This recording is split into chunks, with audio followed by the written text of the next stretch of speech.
नमस्कार दोस्तों, आशा करता हूं कि आप सब लोग बेहतर होंगे। स्वागत है एक बार फिर से आप सभी का एचसीएस एकेडमी में। दोस्तों, मेरा नाम है पंकज शर्मा और डिस्कस करता हूं मैं आप लोगों के साथ इस क्लास में एमपीपीएससी प्रीलिम्स के सिलेबस को। एमपीपीएससी प्रीलिम्स के सिलेबस में 10 यूनिट दी गई है। लगातार हमारी इस पर लेक्चर सीरीज चल रही है।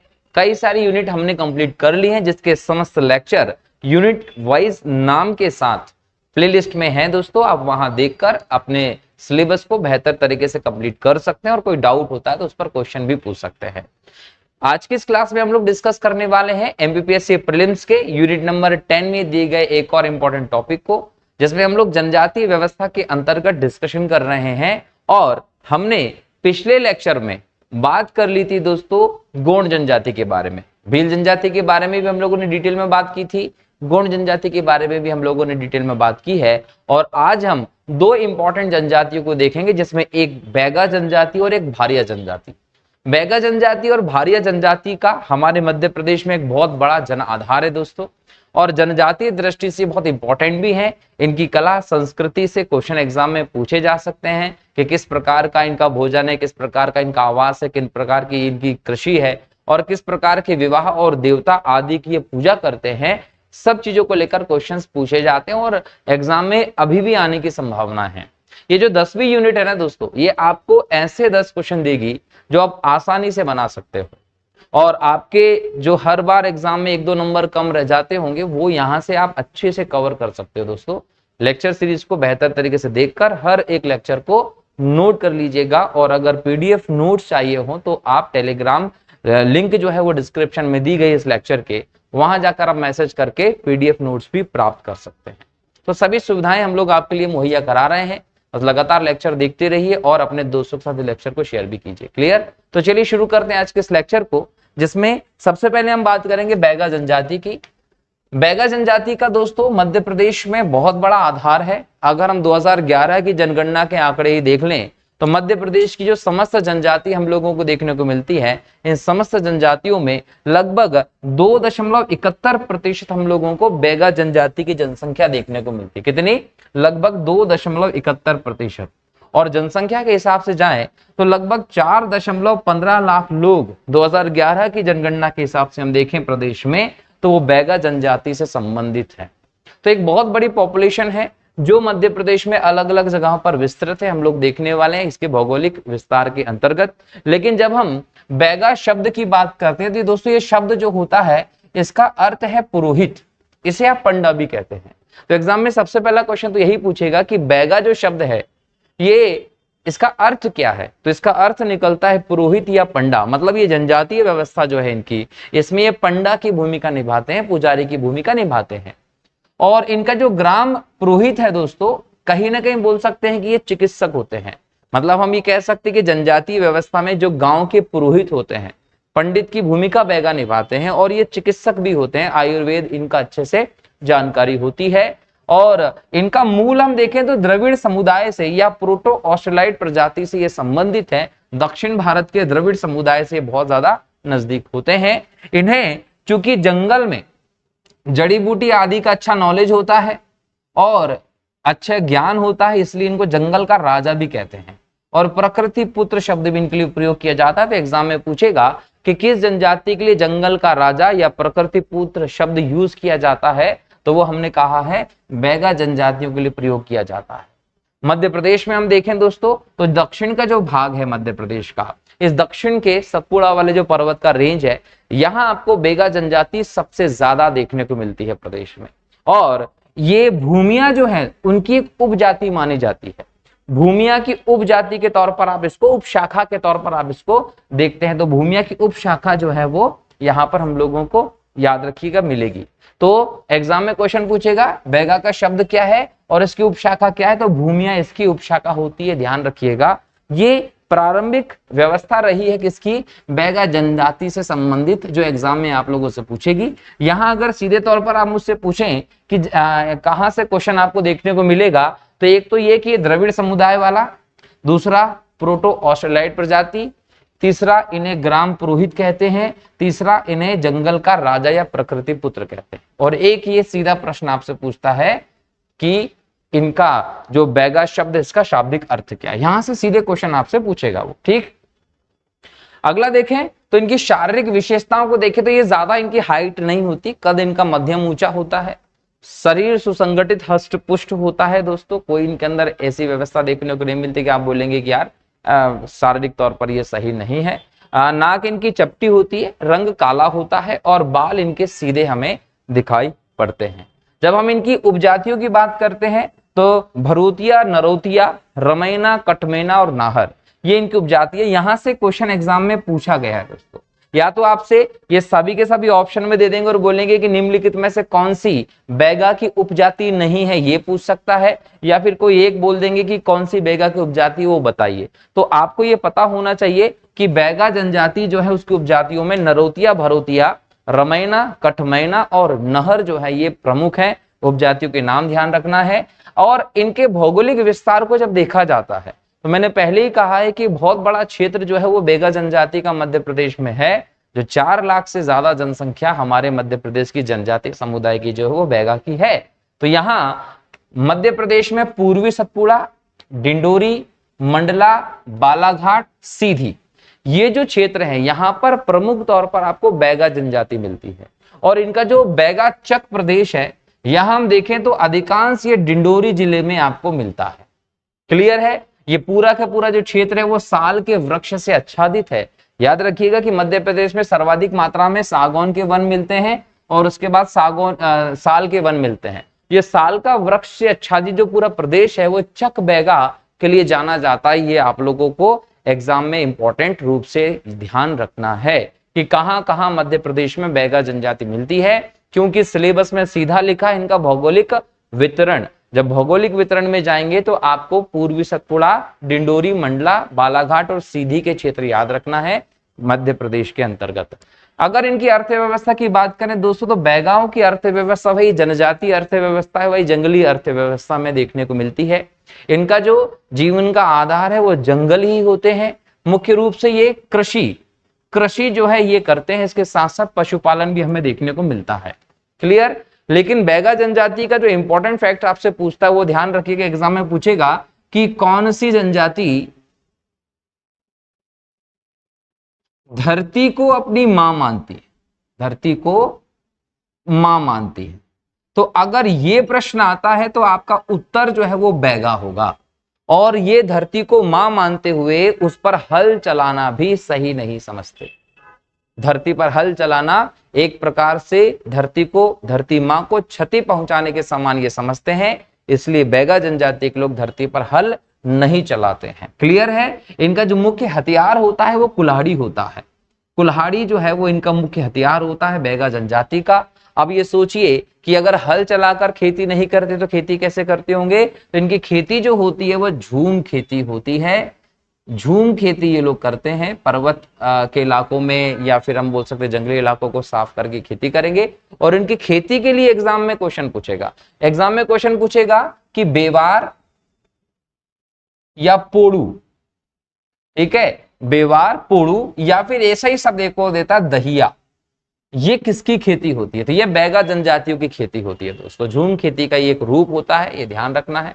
मंडला की जो चक बैगा है इनमें अर्थव्यवस्था की दृष्टि से हमें और अन्य माध्यम भी देखने को मिलते हैं।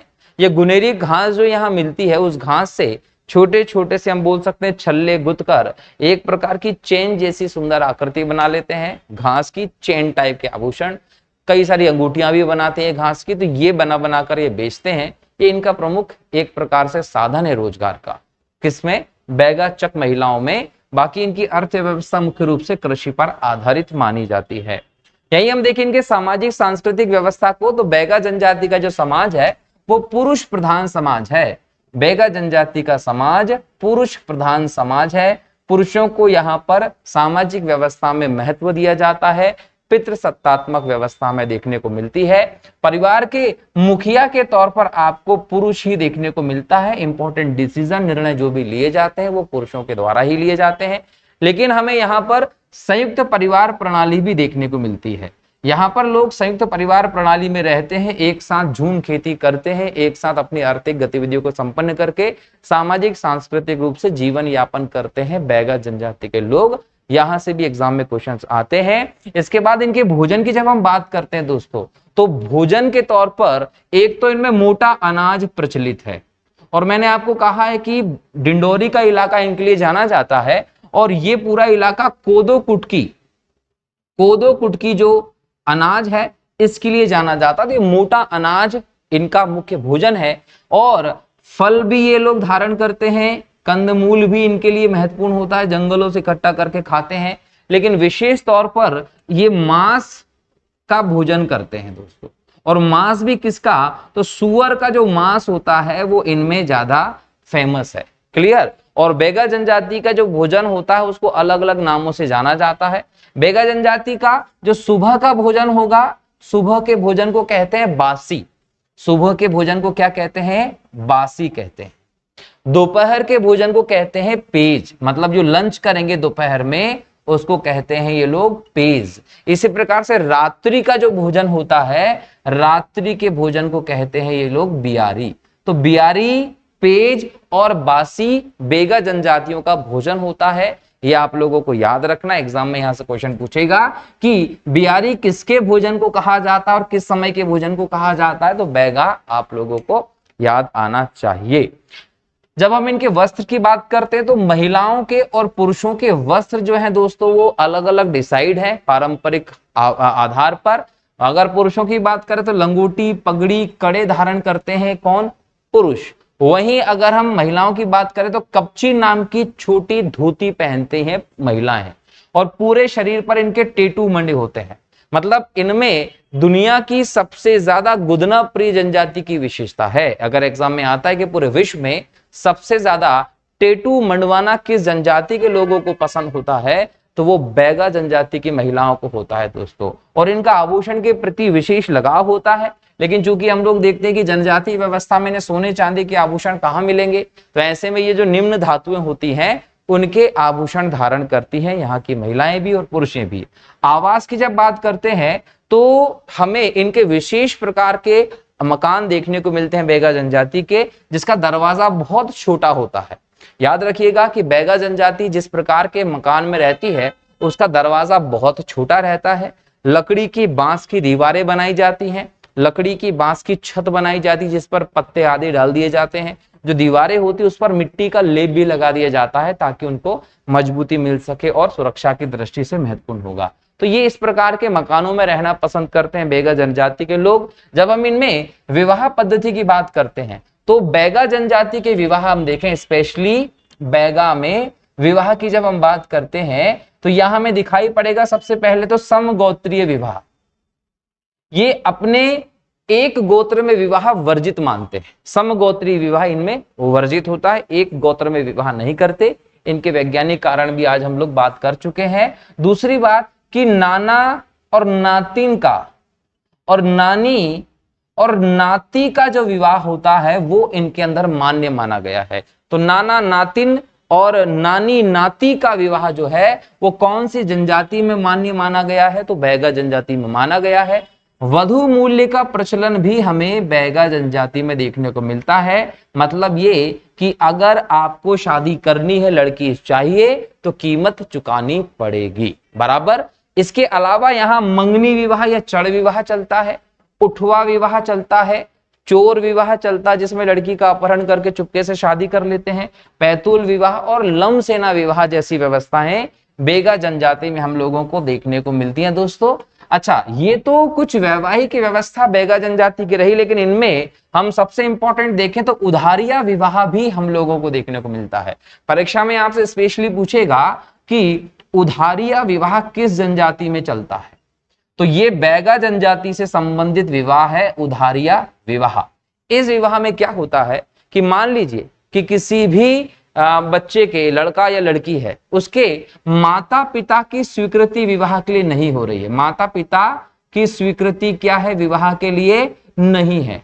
अब ऐसे में उनको शादी तो करना है, मम्मी पापा राजी नहीं तो शादी कैसे कर लेंगे। तो ऐसे में क्या होता है कि उन बच्चों के जो खास रिश्तेदार होते हैं वो रिश्तेदार मिलकर उनकी शादी करा देंगे। तो इस शादी को बेगा जनजाति में उधारिया विवाह कहा जाता है। और तो और बेगा जनजाति में एक और बेहतर हम लोगों को रिवाज देखने को मिलता है शादी जब होती है बैगा जनजाति में तो जो दूल्हा होता है ना वो हाथी पर बैठना पसंद करता है। जैसे हम लोग साधारण शादी में घोड़े पर बैठते हुए देखते हैं लोगों को, दूल्हे को, वैसी बैगा जनजाति में जो दूल्हा होता है वो हाथी पर बैठना पसंद करता है। अब देखिए हाथी तो हर जगह अवेलेबल हो नहीं सकता, तो अगर हाथी हर जगह अवेलेबल नहीं है इनके लिए तो ये क्या करते हैं कि अपना काम चलाने के लिए, मन बहलाने के लिए जो चारपाई होती है खटिया उस पर दूल्हा बैठ जाता है और चार लोग उसको उठाकर लेकर चलते हैं। तो इस प्रकार की प्रथाएं हम लोगों को बैगा जनजाति में विवाह के अवसर पर देखने को मिलता है। कौवा सरस की स्थापना जो है वो विवाह के समय एक संस्कार के तौर पर बैगा जनजाति में की जाती है। ठीक, इसके अलावा अगर हम इनकी धार्मिक व्यवस्था को देखें तो बैगा जनजाति के जो लोग हैं, स्पेशली ध्यान रखिएगा कि जो बैगा जनजाति के लोग होते हैं ये सुअर पूजक होते हैं, विशेष तौर पर सुअर की पूजा करते हैं बैगा जनजाति के लोग। और इनका जो भोजन होता है उसमें मांसाहार को महत्व दिया जाता है और सुअर का मांस खाना ये ज्यादा पसंद करते हैं। मतलब पूजा भी सुअर की करते हैं और मांस भी सुअर का खाना पसंद करते हैं, याद रखिएगा। 12 वर्ष में इनका एक उत्सव होता है, 12 वर्ष में एक बार उत्सव ये मनाते हैं। कौन? बैगा जनजाति के लोग। यहां पर सुअर की बलि दी जाती है, सोचिए सुअर की बलि देते हैं इसमें, क्लियर। और इस बलि देने का कारण समझते हैं, बलि इसलिए दी जाती है कि अच्छी वर्षा होगी, मतलब अच्छी वर्षा की कामना के लिए 12 वर्ष में एक बार जब उत्सव मनाते हैं ये, तो उस उत्सव का नाम भी याद रख लीजिए, उसका नाम होता है सुअर बजी, सुअर बजी उत्सव। ये कितने साल में मनाएंगे? 12 वर्ष में एक बार मनाते हैं और इस समय सुअर की बलि दी जाती है और यहाँ पर अच्छी वर्षा की कामना की जाती है। यहाँ पर याद रखिएगा कि साल का जो वृक्ष होता है वो बैगा जनजाति में पवित्र वृक्ष माना जाता है। और इतनी पवित्र वृक्ष माना जाता है साल का वृक्ष कि जैसे हम लोग अदालत में जाते हैं तो वहां पर गीता पर हाथ रख के कसम खिलवाई जाती है कि जो भी कहूंगा, सच के सिवा कुछ नहीं कहूंगा। वैसे बैगा जनजाति के लोगों के हाथ में साल का पत्ता रख दिया जाए तो उससे जो भी पूछा जाता है उसका वो सच जवाब देता है। ये साल के वृक्ष की पवित्रता की एक मान्यता है बैगा जनजाति में कि वो उस वृक्ष के पत्ते को हाथ में लेकर झूठ नहीं बोलते हैं। तो यहां आप लोगों को ध्यान रखना है बैगा जनजाति को लेकर। इसके अलावा इनमें अगर हम देवताओं की बात करते हैं तो ठाकुर देव जो हैं वो बैगा जनजाति के प्रमुख देवता हैं। इनको लेकर ये मान्यता है कि ये गांव या सृष्टि के रक्षा करने वाले देवता हैं, क्लियर। और इन्हें भूमि का देवता भी कहते हैं ठाकुर देव को। इसके अलावा बूढ़ा देव बैगा जनजाति के एक अन्य महत्वपूर्ण देवता है। बूढ़ा देव को लेकर यह माना जाता है कि इनकी जो पीढ़ियां हैं वो पीढ़ियों की रक्षा करने वाले देव जो होते हैं वो बूढ़ा देव होते हैं। बूढ़े हैं ना, बुजुर्ग, और ये साल के वृक्ष पर निवास करते हैं। तो एग्जाम में पूछेगा कि कौन से देवता साल के वृक्ष पर निवास करते हैं, तो बूढ़ा देव साल के वृक्ष पर निवास करने वाले देव हैं। दूल्हा देव भी एक और इंपॉर्टेंट देवता होते हैं बैगा जनजाति में। दूल्हा देव को लेकर माना जाता है कि ये बीमारियों से रक्षा करने वाले देव होते हैं बैगाओं में, ठीक है। इसके अलावा अलग अलग प्रकार के नृत्य भी हम लोगों को बैगा जनजाति में देखने को मिलते हैं, जैसे कि कर्मा, बलमा, बवरिया, सैला, परधौनी, सुआ और फाग। ये सभी के सभी बैगा जनजाति के नृत्य हैं। इसमें अगर हम बलमा नृत्य की बात करें, किसकी? बलमा नृत्य की जब बात करते हैं तो ये प्रेम प्रसंग पर आधारित नृत्य है। आप लोगों ने कई बार गानों में भी सुना होगा कि बलमा शब्द यूज किया जाता है, पर्टिकुलर अपने प्रेमी के लिए, पुरुष के लिए बलमा शब्द का प्रयोग जब देखते हैं तो यहां आपको दिखेगा बलमा नृत्य। किसमें? ये बैगा जनजाति में होता है। और बैगा जनजाति का सबसे प्रमुख नृत्य भी है, ये सबसे प्रमुख नृत्य है बैगा का। इसके अलावा परधौनी नृत्य का प्रचलन भी बैगा में है। परधौनी जो नृत्य है ये बैगा जनजाति में चलता है और ये कब होता है? विवाह के अवसर पर बैगा नृत्य, बैगा जनजाति जो परधौनी का आयोजन करते हैं। और स्पेशली जब बारात आगमन होता है तो बारात के स्वागत में इस प्रकार का नृत्य जो है वो बैगा जनजाति के लोग करते हैं। आगे हम बात करें इनके पर्व की तो रसनवा या रतौना इनका प्रमुख पर्व है। इसमें पुरुष नंगा बैगा की स्मृति में सेलिब्रेट किया जाता है। 9 दिन मधुमक्खियों की पूजा की जाती है बैगाओं में इस पर्व के अवसर पर। मुख्य रूप से ये मंडला जिले में होता है और इसको शहद पर्व के तौर पर भी हम लोग जानते हैं। जब बैगाओं में अन्य तथ्यों को देखेंगे जहां से एग्जाम में आ सकता है, एक तथ्य है जो बहुत ज्यादा आया है पहले, जैसे वेरियर एल्विन। वेरियर एल्विन ने बैगाओं पर पुस्तक लिखी थी, द बैगा, बराबर। बैगा जनजाति संसार की सबसे अधिक गुदना प्रिय जनजाति होती है। बैगा जनजाति में कोटवार शब्द मिलता है। कोटवार शब्द जो मिलता है ये किसके लिए प्रयोग करते हैं? जो गांव की सुरक्षा करने वाला व्यक्ति होता है उसे बैगा जनजाति में कोटवार कहते हैं।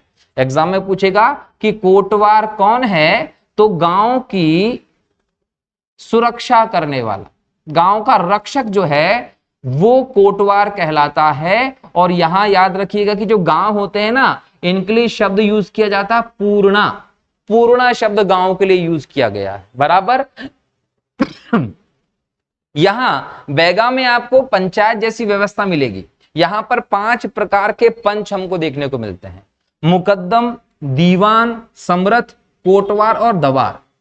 मुकद्दम जो होता है वो गांव का मुखिया होता है, पंचायत का हेड होता है कौन? मुकद्दम।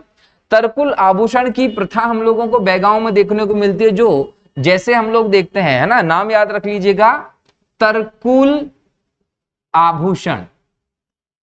जैसे हम हिंदू महिलाओं में मंगलसूत्र जैसा सिस्टम देखते हैं सुहाग की निशानी के तौर पर, वैसा ही हम लोगों को बैगा महिलाओं में तरकुल देखने को मिलता है, जो सुहाग की निशानी के तौर पर ये महिलाएं धारण करती।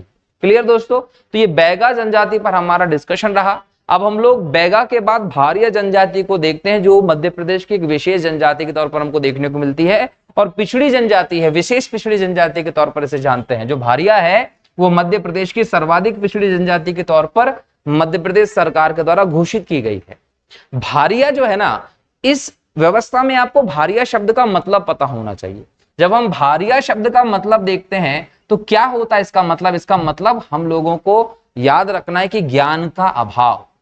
जब ज्ञान का अभाव कहा जाएगा तो ये भारिया के लिए प्रयोग किया जाता है। भारिया को भूमिया भी कहते हैं आप, क्लियर। और ये द्रविडियन या कोलेरियन समुदाय की बोल सकते हैं कि प्रजाति है, आपको याद रखना है, क्लियर। ये गोंड लोगों को अपना बड़ा भाई मानते हैं और कर्णदेव का पूर्वज मानते हैं। तो यहां क्या सीखा कि भारिया शब्द का मतलब होता है ज्ञान का अभाव, और ज्ञान के अभाव में ये जनजाति के लोग भार ढोने का काम करते हैं, इसलिए इसका नाम पड़ गया भारिया।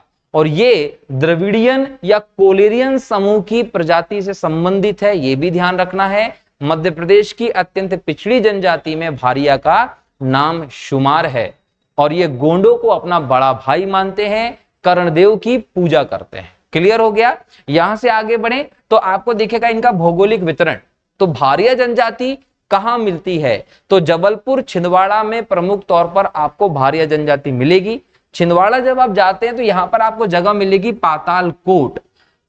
पातालकोट छिंदवाड़ा की एक जगह है, घने पर्वतों से घिरा गहराई का स्थान है। जब पातालकोट शब्द का अर्थ समझना हो तो इसका मतलब होता है दोस्तों कि पाताल को घेरने वाला किला। पाताल को घेरने वाला किला जो है वो पातालकोट शब्द का अर्थ होता है। छिंदवाड़ा में ये जगह है, गहराई में स्थित जगह है, लगभग 1000 फीट से ज्यादा गहराई में मौजूद है। यहां पर भारिया जनजाति का निवास है। भारिया जनजाति के लोग इस पूरे क्षेत्र में अपने प्राकृतिक वातावरण में सांस्कृतिक सामाजिक व्यवस्था को संजोए हैं और अपना जीवन व्यतीत कर रहे हैं। इसके अलावा इसकी उपजातियों में भूमिया और भूइधर, भूमिया और भूइधर किसकी उपजातियां हैं? भारिया की उपजातियां हैं। शारीरिक दृष्टि से देखें तो इनका कद मध्यम होता है, काला रंग होता है, आंखें छोटी होती हैं, दांत बारीक होते हैं, होंठ पतले होते हैं, नाक चौड़ी होती है। ये शारीरिक विशेषताएं किसकी? भारिया जनजाति की। लेकिन जब हम भारिया जनजाति की अर्थव्यवस्था की बात करेंगे, भारिया जनजाति की अर्थव्यवस्था की जब हम बात करते हैं दोस्तों, तो ध्यान रखिएगा कि ये पिछड़ी व्यवस्था हम लोगों को देखने को मिलेगी। विशेष तौर पर ये दहिया या दहिया कृषि करते हैं। ये एक प्रकार की झूम खेती है जो भारिया जनजाति के लोगों के द्वारा की जाती है। पहले ये इस प्रकार की झूम या स्थानांतर कृषि करते रहे हैं, लेकिन अब ये स्थायी कृषि की तरफ बढ़ गए हैं। अब ये स्थायी कृषि करते हैं। क्लियर है? लेकिन साथ साथ ध्यान रखिएगा कि भारिया जनजाति लगभग 1000 फीट से ज्यादा गहराई के स्थानों में पर्वतों के बीच अंचल में रहती है और 15 दिन महीने भर में एक आध बार भारिया जनजाति के लोग ये स्थान चढ़कर ऊपर आते हैं। जहां पर मासिक या साप्ताहिक हाट बाजार लगता है। वन जो क्षेत्र से इकट्ठी की गई जड़ी बूटी और वन उत्पाद होते हैं उनको ये नीचे से लेकर ऊपर आते हैं और ऊपर के बाजार में उनको बेच देते हैं और अपने जरूरत की जो चीजें होती हैं जैसे नमक, तेल आदि खरीदकर वापस नीचे चले जाते हैं। इसके अलावा इनकी बाहरी दुनिया से और कोई संपर्क नहीं होता है। विशेष तौर पर ये अपनी जनजातीय संस्कृति परंपरा में रहना पसंद करते हैं दोस्तों, और अत्यंत पिछड़ी जनजाति के तौर पर आप इन्हें मध्य प्रदेश में जानते हैं। मूल स्थान इनका पातालकोट छिंदवाड़ा में हमें देखने को मिलता है। इसके अलावा इनकी सामाजिक संस्कृति की बात करें तो जो भारिया जनजाति है ना, इसका समाज भी पुरुष प्रधान समाज है, पितृसत्तात्मक व्यवस्था है, परिवार का मुखिया, समाज का मुखिया, गांव का मुखिया पुरुष ही होता है। समस्त निर्णय भारिया जनजाति में पुरुष के द्वारा ही लिए जाते हैं। आयोजनों में नेतृत्व करने वाला पुरुष ही होता है। इसके अलावा यहाँ जो इनका समाज होता है इसके मुखिया को पटेल कहा जाता है। एग्जाम में पूछेगा कि भारिया जनजाति के समाज के मुखिया को क्या कहते हैं, पटेल कहते हैं। इसके अलावा यहाँ जो अन्य सदस्य होते हैं उसमें हम लोगों को भुमला, पडिहार और कोटियार नाम दिखाई पड़ते हैं दोस्तों, जो एग्जाम में पूछे जा सकते हैं। अगर हम भारिया जनजाति की भोजन की बात करें तो भारिया जनजाति के भोजन में मांसाहार शामिल है, और चूंकि इस एरिया में कोदो कुटकी की खेती अच्छी होती है, मोटा अनाज है, पौष्टिक है, तो ये यहाँ पर बहुत ज्यादा होता है। महुआ भी विशेष तौर पर इनके भोजन का हिस्सा है। वर्षा ऋतु में महुआ और आम के जो बीज होते हैं उनकी रोटी बनाकर ये बड़े चाव से खाते हैं दोस्तों। और त्योहारों के मौके पर महुए के जो फल होते हैं, ज्वार मक्के के आटे से बनी ठेपरा, ठेपरा एक प्रकार की मीठी रोटी होती है जो गुजराती समाज में ज्यादातर चलती है, तो ये हम लोगों को यहाँ पर दिखाई पड़ता है। जब हम यहाँ पर बात करें दोस्तों कि भारिया जनजाति के आवास, भारिया जनजाति के आवास को क्या कहते हैं, ढाना कहते हैं। ये एक पंक्ति में श्रृंखलाबद्ध घर होते हैं जिनके लिए ढाना शब्द का प्रयोग किया जाता है। ये बांस के और लकड़ी के बने होते हैं। बांस की दीवारें बनाई जाती हैं। इन दीवारों को मिट्टी के लेप से ढक दिया जाता है।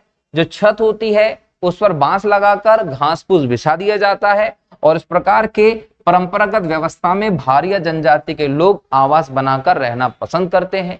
भारिया जनजाति में विवाह की जब बात करते हैं तो समगोत्री विवाह भारिया जनजाति में बिल्कुल निषिद्ध है, इसको मना किया गया है। दूध लौटावा जो मामा बुआ के बच्चों में शादी की परंपरा है वो भी हमें भारिया जनजाति में देखने को मिलती है। और यहाँ पर भी आपको युवा ग्रह जैसी व्यवस्था देखने को मिलती है, जिसे घोटुल नहीं, जिसे रंग बंग कहते हैं, है ना। जब हमने गोंड की बात की थी तो वहां पर घोटुल लिखा था, यहाँ पर रंग बंग कहते हैं। मंगनी विवाह, लमसेना विवाह, राजी बाजी विवाह और विधवा विवाह जैसी प्रचलन हम लोगों को भारिया में देखते हैं। वस्त्र की जब बात करते हैं तो पुरुष धोती कुर्ता पगड़ी पहनना पसंद करते हैं। महिलाएं हरे व लाल रंग की सिकंदरी साड़ी पहनना पसंद करती हैं। वहीं महिलाओं को आभूषण प्रिय होते हैं, लेकिन आभूषण सोने चांदी के नहीं होते, तो जो हल्की धातु होती है उसके आभूषण ये लोग धारण करते हैं। नृत्य की जब हम बात करते हैं तो भड़म, सैलम, कर्मा, सैला, भाड़म जैसे जो नृत्य हैं वो इनमें प्रचलित हैं दोस्तों। इनके प्रमुख देवताओं को देखें तो बूढ़ा देव, दूल्हा देव, नारायण देव, ठाकुर देव, नाग देव इनके प्रमुख देवता हैं। ये बाघ की और सांप की पूजा भी करते हैं, इसलिए नागदेव इनके प्रमुख देवता के तौर पर हमें दिखाई पड़ते हैं। अब ये देवता क्या क्या रोल है ये मैंने पिछले चीजों में बताया है, जब मैंने बैगा जनजाति पर डिस्कस किया, तो यहाँ पर हम उसको शॉर्ट में देख रहे हैं। इसके अलावा जब हम इनके दोस्तों उत्सव की बात करते हैं तो इनमें मेघनाथ पर्व जो है वो बहुत इंपॉर्टेंट है। इनका प्रमुख ये पर्व है। होली जलाने के बाद दूसरे दिन मेघनाथ पर्व जो है ये मनाते हैं। यहाँ पर ये पूजा के बाद गुलाल का टीका लगाते हैं और फाग खेलते हैं। क्लियर। इसे चेतगल उत्सव के नाम से भी आप लोग जानते हैं दोस्तों। और इसके अलावा अगर इनमें हम देखें विशेष बिंदु में तो शव को दफनाने का रिवाज हमें भारिया जनजाति में देखने को मिलता है। इनकी परंपरा बहुत अधिक समृद्ध है। इनमें हमको गीत, कथा, गाथा, पहेली आदि चीजें बहुत ज्यादा देखने को मिलती हैं। इनकी जो भाषा है उसको भरनोटी और भरियाती कहा जाता है। विशेष तौर पर ध्यान रखिएगा कि 1981 की जनगणना में भारिया जनजाति के लोगों को जंगलियों का जंगली की संज्ञा दी गई है। तो एग्जाम में क्वेश्चन पूछेगा कि जंगलियों का जंगली किसे कहा गया है, तो पातालकोट छिंदवाड़ा में 1000 से ज्यादा फीट की नीचाई पर जो भारिया जनजाति मिलती है उन्हें 1981 की जनगणना में जंगलियों के जंगली की संज्ञा दी गई है। ये एग्जाम में क्वेश्चन पूछेगा दोस्तों, तो आपको उत्तर याद होना चाहिए। तो आज के इस लेक्चर में हम लोगों ने बैगा जनजाति और भारिया जनजाति के सांस्कृतिक सामाजिक पहलुओं को देखा, उनकी पूरी व्यवस्था को समझा कि ये कहाँ कहाँ मिलते हैं और क्या क्या इनकी पूरी चीजें हैं जहां से एग्जाम में क्वेश्चन देखने को मिल सकता है। लगातार हमारी ये लेक्चर सीरीज जारी है दोस्तों, रोज हम ये लेक्चर अपडेट करते रहेंगे, लेकिन रोजाना इन लेक्चर को देखना है, इसका नोटिफिकेशन चाहिए तो आप चैनल को सब्सक्राइब जरूर कीजिए, बेल आइकन पर भी क्लिक कर लीजिए। और अगर पीडीएफ नोट्स चाहते हो तो हाँ, आप लोगों को क्या करना होगा, टेलीग्राम की लिंक जो डिस्क्रिप्शन में दी गई है लेक्चर के, उस पर जाइए, टेलीग्राम को फॉलो करिए, वहां आपको नोट्स मिल जाएंगे। क्लियर? अपने दोस्तों के साथ लेक्चर को शेयर करना मत भूलिएगा। मिलता हूं अगले लेक्चर में नए टॉपिक के साथ, तब तक के लिए बहुत बहुत शुक्रिया दोस्तों। जय हिंद, जय भारत, वंदे मातरम दोस्तों, जय श्री राम।